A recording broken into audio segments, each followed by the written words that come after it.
Were you scared? Yes. Yeah. Yeah. What was the scariest part? The ending. The ending. Yeah. Yes. Because I told you. Coming out of the, Yeah. Yeah. out of the... And the great thing about it is that there's nothing there, really. It's all in your imagination. And that's what a good ghost story is all about. It kind of gets you, you're doing all the work. And really, that's all what a magic trick is all about. Is that, you know, we can't really do magic. We can only create the illusion of something extraordinary and beyond the capabilities of natural law. And then you've just got to kind of buy into it. It's like when you see a Harry Potter movie, you know that it's just a movie and that the magic isn't real, but still you get in the story, get involved and enjoy it, right? Yeah. How was it done? I'll tell you. The light bulb's real. That's the only thing we can... There's two things I can tell you. The glass is real, and I really do eat it. That's the one non-trick in the show, and that's the one thing people go, that's got to be a trick. But I really do. I've eaten more than 4,000 light bulbs over the course of my career. I'm actually in Ripley's, believe it or not, for having eaten more light bulbs than anyone else in the world. It's a dubious achievement, but an achievement nevertheless. And I don't recommend anyone doing it, because it's very, very dangerous. I've seen you nail a nail into your nose. Yeah. But where do you learn stuff like that? Well, the thing about it is, the best way to learn anything is from someone who knows what they're doing, especially when the old sideshow stuff, like eating glass. I learned it from an old-timer who did it for years and years, about 30 years, and then when he retired, he taught me the technique. And there's no trick to it.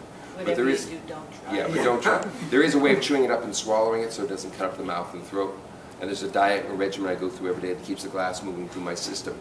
And the irony of it is, I was doing another show that was called Carnival Knowledge, which was all the old sideshow skills and stunts that I do and acts and the stories behind them all. And the New Yorker did a little piece on me in the Talk of the Town. The writer brought the head of gastroenterology from NYU Hospital, Dr. Cohen. And he had the doctor interview me because the writer didn't think the glass was real. And he thought it had to be a trick. And if anyone would know, it'd be this guy who deals with digestion. He is the head guy in New York for talking about digestion. So if anyone would be able to say it's got to be fake. So I explained to him exactly what I do. And at the end of it, the doctor said, actually, that's very sound. Some of the things you're doing, some of the preparations and the things you do, I should start recommending some of these things, not eating glass, but some of the preparations and the regimen you do, I should recommend this to my patients. Like, where do I send the bill for consultation, doc? So the doctor actually learned something from the sideshow guy, from the Allen sideshow guy. I've got to say, I was horrified. I was really horrified. You say that with a smile because it was fun, wasn't it? Yeah.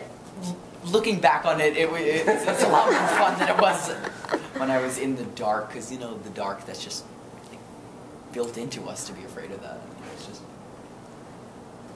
fantastic. That was amazing. You have to do this forever, because I think that the whole world should see this.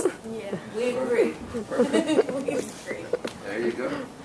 But no matter what, I felt like I was still smiling through the whole thing. I was still laughing it off, despite how freaked out I really was.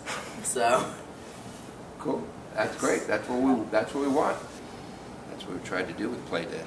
Make it fun. That's why it's called Play Dead. So just say to your friends, I saw this really cool show, go and see it.